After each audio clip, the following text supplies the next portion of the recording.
Vous êtes sur les ailes du Québec. Attachez vos ceintures. On décolle!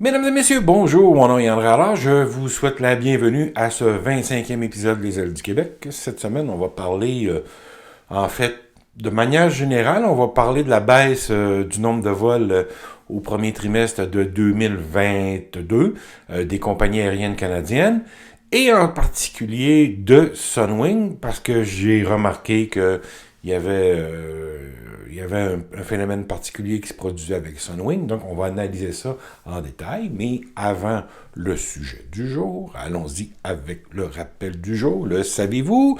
Si vous avez regardé les 24 autres épisodes, vous connaissez le rappel du jour, qui est de vous abonner si vous ne l'avez pas déjà fait, et si vous aimez cet épisode, ben vous cliquez simplement en j'aime, parce que je vous rappelle que quand vous cliquez j'aime, ça, pour l'algorithme de référencement de YouTube, ça améliore le référencement de l'épisode, ça nous aide beaucoup. Je vous demande pas la charité, simplement de cliquer généreusement j'aime. Alors allons-y avec le sujet du jour, en fait, qui est la nombre. Le point de départ aujourd'hui, c'est que, vous savez, je fais un suivi maintenant à toutes les semaines du nombre de passagers embarqués dans les aéroports canadiens, les 15 plus grands, donc les statistiques de l'Agence canadienne de la sécurité des transports aériens.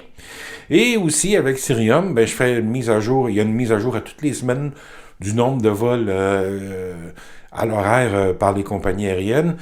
Je m'en tiens, comme vous allez le voir sur le tableau, je m'en tiens à Air Canada, Air Transat, Flair, Sunwing et WestJet. Maintenant, pour le deuxième, quand il va être question du deuxième trimestre de 2022, va s'ajouter Lynx, puis éventuellement aussi Jetlines va s'ajouter quand ils auront des vols à l'horaire.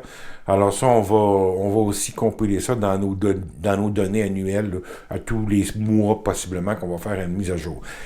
Cirium met à jour sa base de données une fois par semaine. Les compagnies aériennes, elles, le font une fois par jour. Ils changent ils modifient les horaires en fonction, évidemment, de ce qui s'en vient dans le mois prochain. Alors, on va tout de suite faire une mise au point concernant la planification des compagnies aériennes. Parce qu'avant la pandémie, vous pouviez regarder l'horaire de vol d'une compagnie aérienne, la table horaire, puis jusqu'à 9 mois à l'avance, c'était pas mal coulé dans le béton. Il y avait que de très petites variations là, qui étaient probablement de l'ordre de 10% jusqu'à 9 mois. Après 9 mois, ça pouvait augmenter assez rapidement. Mais les compagnies aériennes ont toujours eu comme tradition de planifier sur le long terme. C'était assez statique. La COVID-19 a changé cette façon de faire et de voir. Maintenant, on planifie un mois à l'avance. Donc, à tous les semaines, tous les jours, en fait, quand les compagnies aériennes planifient, souvent, elles vont rajouter ou annuler des vols dans le mois qui va suivre. Donc, ça a beaucoup changé la façon de faire les compagnies aériennes. Puis, résultat, il faut suivre ça à la semaine, faire des mises à jour, s'assurer où on s'en va. Donc, mon intention, quand je suis allé dans la banque de données de Cirium, c'était d'aller voir la variation, le nombre de vols cédulés pour le premier trimestre de 2022. Je regarde sur une base trimestrielle, parce que quand on regarde sur une base mensuelle en ce moment, ça donne beaucoup de variations à court terme, puis c'est un petit peu le free for all. Alors, essayez de voir un portrait clair de ce qui s'en vient. On regarde la planification 3 mois, ça donne une idée là, de ce qui se produit. Alors, si vous regardez, on va aller avec un petit tableau. Vous le savez, j'adore les tableaux. Donc, tableau. Alors, le premier tableau, on a les compagnies aériennes assez à gauche. On a Air Canada, Air Transat, Flair, Sunwing, Swoop et WestJet. D'accord? Et ensuite, la première colonne, c'est le nombre de vols qui avaient été à l'horaire pour le trimestre de 2022 en date du 8 janvier. Donc, le samedi 8 janvier, on avait une information à jour. Il y avait de l'information disponible avant ça, mais malheureusement, on ne peut pas remonter plus que 2 semaines en arrière quand on va sur le site de Cirium. Et comme j'ai eu accès en janvier, puis que j'ai pas commencé tout de suite, donc j'ai pas les planifications qui étaient à l'horaire au 1er janvier, malheureusement. Et on a celle du 5 février 2002, donc la mise à jour de cette semaine. Alors ici, après ça, la troisième colonne, on a le nombre de vols en moins. Et ensuite, la dernière colonne, le pourcentage. Parce qu'évidemment, une compagnie comme Air Canada qui avait 71 000 vols à l'horaire, qu'elle a réduit de 5 391, ben, c'est pas la même proportion que pour Air Transat qui, elle, n'avait que 3 600 vols 624 vols à l'horaire et qui a réduit de 797. Donc, j'ai donc réparti ça, j'ai fait le pourcentage. Première observation, même Flair, OK, la nouvelle compagnie aérienne, si on compare depuis le début de l'année, même Flair a commencé à retirer des vols de l'horaire. Donc, la nouvelle compagnie aérienne est elle-même affectée par la situation. Et on se rend compte que les compagnies plus affectées, les moins affectées, pardon, on va aller avec ça, Air Canada et WestJet, donc les deux compagnies qui font et du vol international et du vol intérieur sont les moins affectées en ce moment par les nouvelles, par l'éclosion de la COVID-19. Donc, ce sont des compagnies qui ont un gros... Et quand je parle d'éclosion de COVID-19, pardon, mais le variant Omicron, merci André de me le rappeler. Donc, le variant Omicron a moins affecté ces deux compagnies-là. Il faut dire qu'elles étaient déjà à un creux historique et elles ont ajusté leur horaire, eux, en fonction de l'Omicron. Par contre, quand on arrive avec Flair à 17%, c'est un peu surprenant pour une compagnie qui est nouvelle. On a, ensuite de ça, on arrive à Air Transat 20%, Swoop 24%. Oups, tout d'un coup, on voit moins 41% pour Sunwing. Qu'est-ce qui se passe? Il y a vraiment... écoutez, c'est du simple au double par rapport à son plus proche, à son concurrent qui est Air Transat, parce qu'on s'entend que Sunwing, c'est un voyagiste, pas un low cost nécessairement, c'est un voyagiste, donc une grosse partie de ses revenus, c'est la vente de forfaits complets, comme Air Transat. Et là, on se rend compte qu'on est du simple au double. Oh, ça va pas bien, là, il y a quelque chose. Alors, qu'est-ce qui pourrait expliquer ça? Comment on peut justifier ça? Est-ce que c'est, puis là, la première question qui m'est venue à l'esprit, est-ce que c'est le vol des influenceurs et tout le tapage qu'il y a eu alentour de ce vol-là et pendant un mois de temps? Donc, est-ce que ça a affecté le chiffre d'affaires de Sunwing plus que les autres? Deuxième tableau, là, j'ai décidé d'aller voir, au premier trimestre de 2022, quelle est la réduction par rapport au premier trimestre de 2019? Donc, nouveau tableau. Et là, on a la première colonne qui date du 8 janvier, c'est la mise à jour au 8 janvier, mais c'était la planification pour le premier trimestre de 2022. Et la deuxième colonne, c'est la planification pour le premier trimestre de 2019. Donc, on constate qu'à ce moment-là, Air Canada est à moins 55%, Air Transat moins 55%, Flair moins 68%, plus 68%, pardon. Évidemment, Flair est en augmentation depuis 2019. La compagnie vient d'être lancée. Donc, c'est normal. Flair est dans un cas un petit peu étrange. Sunwing était à moins 46%. Donc, Sunwing se débrouillait très bien en début d'année versus 2019. Ça allait, au 8 janvier, ça allait très bien. Écoutez, seulement 46% de ralentissement. C'était mieux qu'Air Canada. Il y a juste WestJet qui a fait mieux, en fait, avec moins 43%, et Swoop, bien entendu, qui, elle, a été fondée aussi, et qui est un peu comme Flair, est en croissance. Maintenant, si on compare, et maintenant, si on fait une mise à jour le 5 février, donc un mois plus tard, si on fait la mise à jour et qu'on compare toujours au nombre de vols planifiés en 2019, là, on se rend compte, Air Canada a reculé, est passé de moins 50% à moins 53%. Air Transat est passé de moins 55 à moins 62, donc elle a reculé de 7% supplémentaire par rapport à 2019. Flair est en augmentation, merci, 43. Sunwing, hop, on est passé de moins 46 à moins 62 en l'espace d'un mois. Donc là, on a perdu 16 points de pourcentage ou par rapport au volume de 2019. Donc, on se rend compte que la variation sur un mois est importante. Swoop est toujours en augmentation, puis WestJet est à moins 49. Donc, WestJet a juste perdu 6% aussi.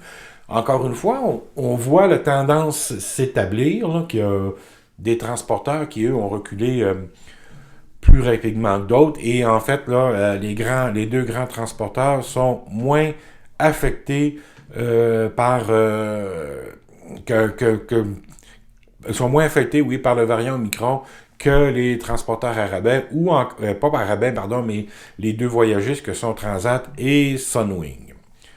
Maintenant, dernier tableau, on fait la comparaison. J'ai décidé d'aller voir deuxième trimestre, donc avril, mai et juin 2022, en comparaison de 2019, OK? Et là, ben, on se retrouve avec une réduction de vol chez Air Canada qui est de moins 21%, Air Transat, moins 15%, Flair est en augmentation, c'est ça, Lynx aussi, Sunwing, moins 28%, Swoop, plus 41%, et WestJet, moins 9%.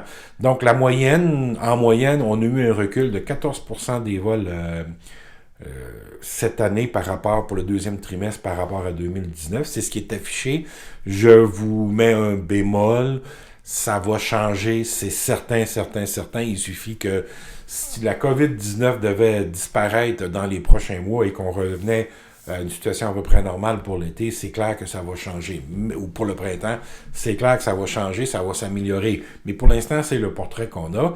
Donc, la moyenne, quand on prend la ligne du bas, donc le total de vol de premier trimestre, puis qu'on le compare au deuxième trimestre, total de vol au deuxième trimestre 2022, qu'on compare au deuxième trimestre 2019, on arrive avec une variation de moins 14%. D'accord? Mais, on constate que du côté de Sunwing, on est on est au double de cette variation-là, alors que chez Transat, on est presque dans la ligne de cette variation-là. Donc, il y a eu un effet, c'est visible. On voit que là, Sunwing a été très affectée et elle était plus affectée à partir après le 8 janvier. Donc, au 8 janvier, elle était comme à peu près à pied égal avec tout le monde, puis là, ben, l'histoire a roulé, puis les effets, ben, on constate qu'il y a eu un effet. Il y a eu une perte de revenus pour Sunwing avec le vol des influenceurs. Et est-ce que ça va se maintenir? Ça, j'en doute moins. J'ai fortement l'impression qu'à partir du mois d'avril, mai 2022, donc les prochains avril ou printemps, quand l'histoire sera passée, si les restrictions sanitaires sont éliminées, ben évidemment, les gens vont vouloir voyager, puis quand Sunwing va offrir des vols, ils vont trouver preneur. Mais entre le début de l'histoire des influenceurs, du vol des influenceurs, et je vous dirais jusqu'à la fin de l'hiver, donc jusqu'à la fin du premier trimestre de 2022, oui, le vol des influenceurs et de publicité a eu un impact négatif sur Sunwing. Oui, Sunwing a perdu des millions de dollars en revenus là-dessus. Maintenant, combien, là, je peux pas vous le chiffrer, mais c'est sûr que vous allez voir quand... si l'histoire remonte dans les médias cette semaine, vous allez voir, chez Sunwing, on va nier l'influence de ça, mais les chiffres, eux, ne mentent pas. De façon plus générale, ce que ça nous annonce, ce que ces chiffres-là nous annoncent, c'est qu'encore une fois, le volume de... Ce qu'on n'a pas là-dedans, c'est le volume de passagers transportés. Écoutez, on est descendu sous le 40% de volume passager pour le mois de janvier 2022 par rapport à celui de 2019. Si la tendance se maintient en février, donc il faut s'attendre à ce qu'il y ait d'autres annulations de vol, autant pour Sunwing que pour les autres compagnies aériennes. Écoutez, là, à 30% du volume de passagers, c'est clair qu'on est il y a encore trop de vols. On pourrait réduire le nombre de vols d'un autre 10% par rapport à 2019 pour équilibrer un peu les choses. Donc, ça va bouger dans les prochaines semaines, ça va évoluer. Et ce qui va être déterminant, ben là, c'est ça, ça va être la levée des mesures sanitaires. Le problème, c'est que quand on revient au Canada, les mesures plus sévères font en sorte que c'est pas tentant d'aller à l'étranger quand on sait qu'on va avoir de la difficulté à revenir au pays. Donc, ça demeure un obstacle important pour les Canadiens. Les Canadiens font face à un obstacle plus important pour voyager. Donc, les compagnies aériennes canadiennes font également face à un obstacle plus important. On rame contre le vent au Canada beaucoup plus qu'ailleurs dans le monde. Écoutez, j'ai pris le parti, dès le début de la pandémie, de ne jamais critiquer les mesures sanitaires parce que simplement pour le fait que je ne suis pas un expert en épidémiologie, ce n'est pas mon domaine d'expertise. Et non, 2 ans de pandémie n'a pas fait de moi un expert sur le sujet. Non, je ne me sens toujours pas à l'aise ou le droit de critiquer publiquement les décisions prises par les autorités sanitaires parce que je ne sais pas, je suis pas capable, quand toute l'information que je trouve sur les réseaux sociaux, comment je fais quand je suis pas un expert pour décerner celle qui est la bonne et celle qui est la mauvaise, c'est très difficile. Est-ce que je suis écœuré des mesures sanitaires? Oui, j'en ai ras le pompon. Malheureusement, il va falloir continuer à les suivre. Puis, je le sais, même si vous êtes écœuré comme moi de les suivre, je vous en prie, suivez-les parce que c'est encore la meilleure chose à faire. Ce sont les gens de la santé publique qui ont encore la meilleure information et qui sont les plus appropriés pour prendre les décisions. Donc, on va continuer de suivre ça. Malheureusement, pour le transport aérien au Canada, il faut s'attendre à ce que les compagnies continuent de souffrir. Air Canada, WestJet et Air Transat vont être sujettes à des prises de contrôle ou des offres hostiles d'ici la fin de l'année. Et c'est sûr que WestJet, elle n'est pas transigée publiquement, mais j'ai l'impression que du côté de l'actionnaire, on avait visé faire un profit, on avait acheté WestJet pour faire un profit, évidemment. On n'a pas anticipé la COVID-19. Et là, est-ce qu'on va accepter de faire contre mauvaise fortune bon cœur? Les bons investisseurs savent quand ils font une perte, ils rayent la perte puis ils se débarrassent de la compagnie. Est-ce que le WestJet va être mis en vente cette année? Je ne serais pas surpris, mais alors vraiment pas surpris. Ou est-ce qu'on va céder une participation minoritaire à une compagnie étrangère afin d'aider à relancer l'entreprise? Ce sont des choses à regarder. Alors voilà ce que j'avais à dire pour cette semaine. Je vous remercie beaucoup d'avoir écouté jusqu'à la fin. Si vous avez écouté jusqu'à la fin, écoutez, vous l'avez aimé cet épisode-là. Puis, tous ceux et celles qui l'ont fait déjà, celles qui se sont abonnés, je vous remercie beaucoup et je vous dis à la semaine prochaine.